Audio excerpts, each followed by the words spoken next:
नमस्कार मित्रों, आप सभी का लॉजिकल सनातन ध्यान लॉजिकल सनातन ज्ञान चैनल में स्वागत है। मैं आज आपके समक्ष अपने जीवन के कुछ उन पहलुओं की चर्चा करूंगा जो आज तक एक रहस्यमय पहेली बने हुए हैं। इसके पहले कुछ थोड़ा सा बैकअप बताना चाहूँगा। 2008 में देवास में कवि सम्मेलन हुआ था। मैं विपुल लखनवी के नाम से जाना जाता हूँ, कवि काव्य के क्षेत्र में, लेखन के क्षेत्र में। तो देवास कवि सम्मेलन हुआ था। वहाँ पर देवास नगर परिषद का, उसमें सर्वेश अस्थाना, शैलेश लोढ़ा और शशिकांत यादव का संचालन था, जगदीश सोलंकी, ये सब फेमस कवि थे। और मैं भी गया था। तो मुझे जिस होटल में ठहराया गया था, उस होटल से थोड़ा ही आगे हमारे महाराज शिवम तीर्थ जी महाराज का आश्रम था। नारायण नहीं, क्या नाम उसका नाम है, नारायण कुटी, जाने नहीं, ऐसे कुछ नाम नहीं याद आ रहा मुझे। स्वामी विष्णु तीर्थ जी महाराज ने वो आश्रम स्थापित किया था, उनको किसी सन्यासी ने दिया था। तो मैं दोपहर को सुबह पहुंचा था, तो मेरे पास टाइम था, तो मैंने कहा चलो अपने आश्रम में दर्शन करें जा करके। क्योंकि एक बार पहले मैं जब शिवम तीर्थ जी महाराज आए थे तो मैं वहाँ पर जा चुका था 1994, 95, 96 में। तो मुझे रास्ता पता था, मैं चला गया आश्रम में। तो वहाँ पर महाराज जी से मैंने बात करी, मुझे नाम याद नहीं आ रहा महाराज जी का। तो चर्चा हुई हमारी, तो हमने बताया अपने बारे में कि ऐसे ऐसे एक्सपीरियंसेस हुए महाराज जी। तो बोले विपुल जी, आप अपने एक्सपीरियंस बताते क्यों नहीं हैं? तो मेरे मुंह से निकल गया, महाराज जी मुझे लगता है मेरा समय अभी नहीं आया। लेकिन 2018 में ऐसा कुछ हुआ कि अपने आप सब घटता चला गया। मैंने ब्लॉग बनाया freedhyan.blogspot.com, उसमें अपने जीवन के अनुभव लिखे 13 भागों में, स्व अनुभव, इंजीनियर की आत्मकथा। और देखते देखते 2 साल के अंदर उसमें 550 से ऊपर लेख हो गए। अब मेरी समझ में आता है कि ये जो श्री कृष्ण भगवान ने जो कहा था कि तुम प्रकट हो, अब समझ में आया क्या मतलब हुआ। क्योंकि जब उन्होंने मुझे 2018 में अहम ब्रह्मास्मि के अनुभव के बाद प्रकट होने को बोला, तो मैंने 3 लोगों को SMS किया था, मतलब व्हाट्सअप किया था। एक तो अनुज श्रीवास्तव को बंगलौर में किया था, एस शोभनाथ मिश्रा हमारे मित्र हैं, उनको किया था, और एक निर्भय पत्रिका के एडिटर हैं, क्या नाम है, अश्विनी कुमार मिश्र, उनको किया था कि मैं प्रकट होना चाहता हूँ, अब मैं दुनिया को बताऊँगा मैं क्या हूँ। अचानक में हो गया, मुझे मालूम नहीं क्या था। लेकिन वो जो प्रकटीकरण था वो शायद इसीलिए था, क्योंकि उसके बाद ब्लॉग बना, और ब्लॉग में लेख लिखने के लिए मुझे अध्ययन करना पड़ा। अध्ययन बहुत, क्योंकि आपने प्रैक्टिकल कर लिया, आपको अनुभव हुआ, लेकिन आप उसको किन शब्दों से व्यक्त करेंगे, क्योंकि शब्दावली आपको पता ही नहीं है। तो वो जो लेख मैं लिखता था, तो अभी आजकल ज़माने में मैं सबसे बड़ा भौतिक गुरु गूगल को ही मानता हूँ, क्योंकि गूगल से बड़ा कोई गुरु नहीं है, सब जानकारी है उसके पास।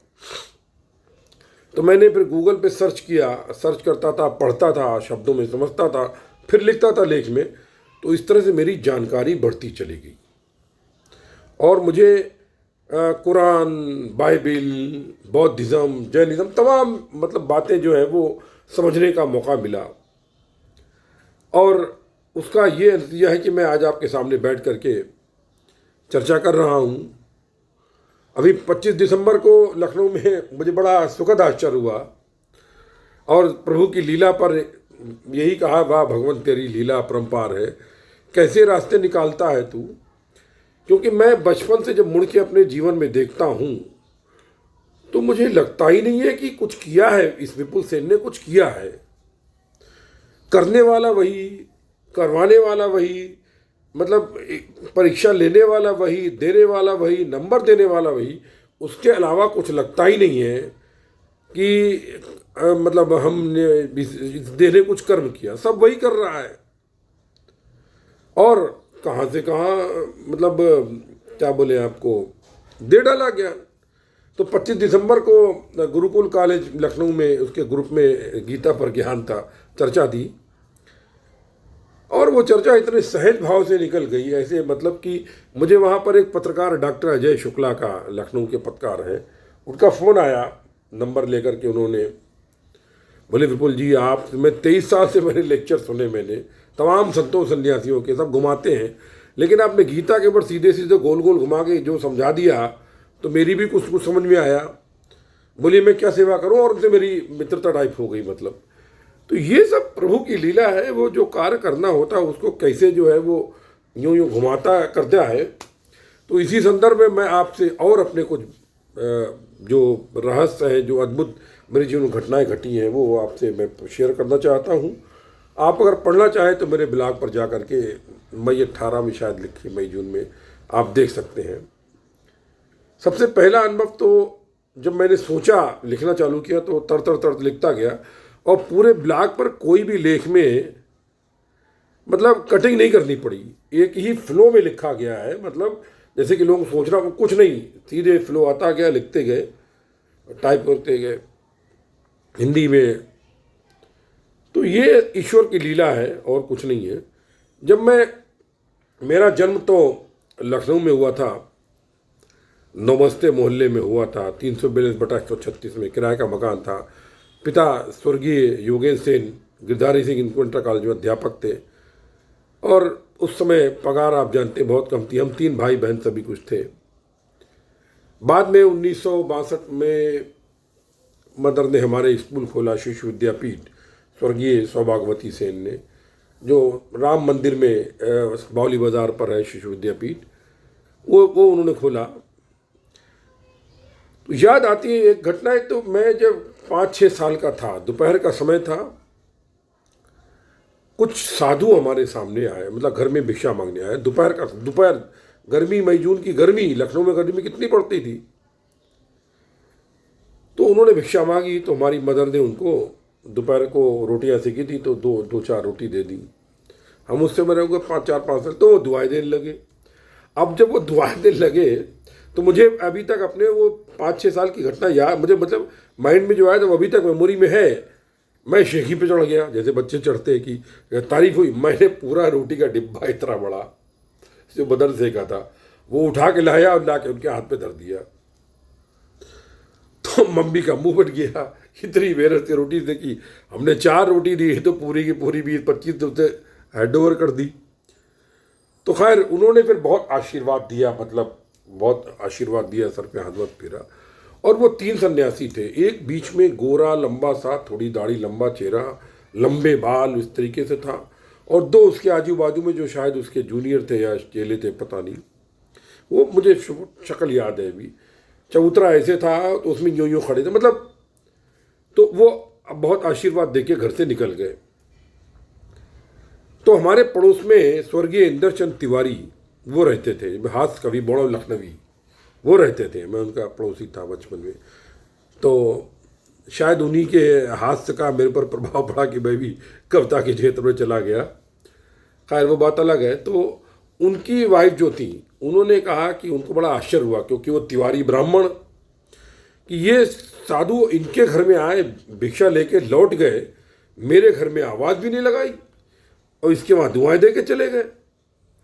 तो उन्होंने अपने, जब वो तुरंत ही अपने बच्चे को, वो मुड़े, और साधु 2-4 मिनट बाद ही अपनी लड़की को, मुन्नी लड़की हम लोग साथ खेलती, छोटी थी वो, अभी तो बड़ी हो गई होगी, खैर हम भी 60 साल के हो गए। तो वो जीने मतलब गली थी हमारी करीबन 200 मीटर की, उसमें दौड़ के गई, लेकिन वो तीनों सन्यासी गायब हो गए, उसको कहीं नहीं दिखे। फिर उन्होंने दूसरी तरफ एक सड़क थी, वहाँ पर अपने लड़के को भेजा, लेकिन कहीं पर वो तीनों सन्यासी नहीं दिखे।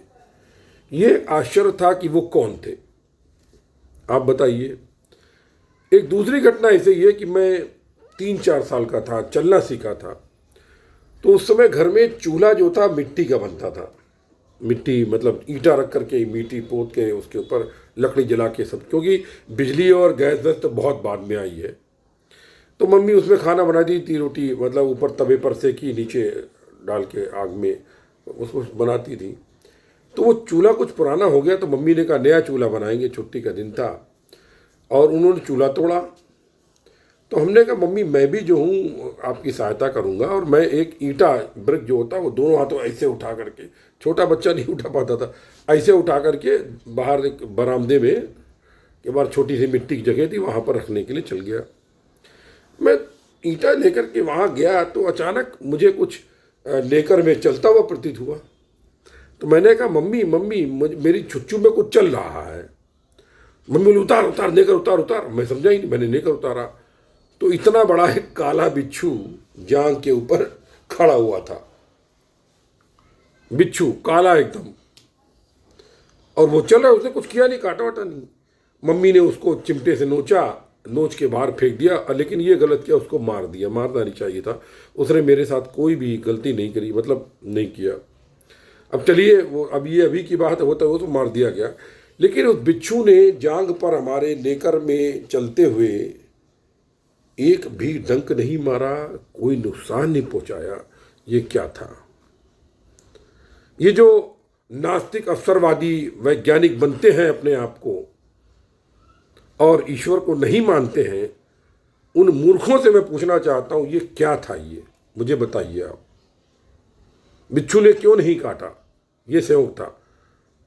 और मैं आपको अब धीरे धीरे और भी इतनी घटनाएं बताऊंगा कि आप संयोग शब्द ही भूल जाएंगे, लेकिन आज इतनी ही कथा बताता हूं। ये 2 संयोग मेरे जीवन के ऐसे संयोग हो गए कि जब मैं लिखने बैठा तो पीछे उलट के देखता गया तो अपने आप धीरे धीरे एक चलचित्र की तरीके से सारे किस्से जैसे ईश्वर की लीला से और एक ही बार में पूरे के पूरे ब्लॉक के लेख लिख गए। ये प्रभु की लीला है।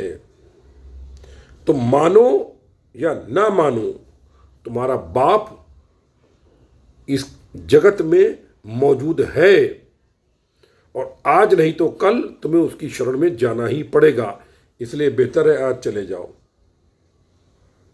लड्डू है, लड्डू खाओ तो पछताना है, लड्डू नहीं खाना है तो पछताना है। अरे तुम्हें अगर पछताना है तो लड्डू खा के पछताओ। ईश्वर की भक्ति करके तो देखो, ईश्वर को मान के तो देखो। वो है और साकार भी है, निराकार भी है। ये चर्चा आगे करूँगा, तब तक में हमें आज्ञा दीजिए। आप सभी के हृदय में उपस्थित परम ब्रह्म को नमस्कार, और गुरु महाराज को याद करते हुए जय गुरुदेव, जय माँ काली। आप सबकी जय हो, सत सनातन की जय हो। Live on Sanatan, believe on Sanatan, do Sanatan act, and you will get the ultimate. You can achieve it. Okay, bye. जय गुरुदेव, जय माँ काली।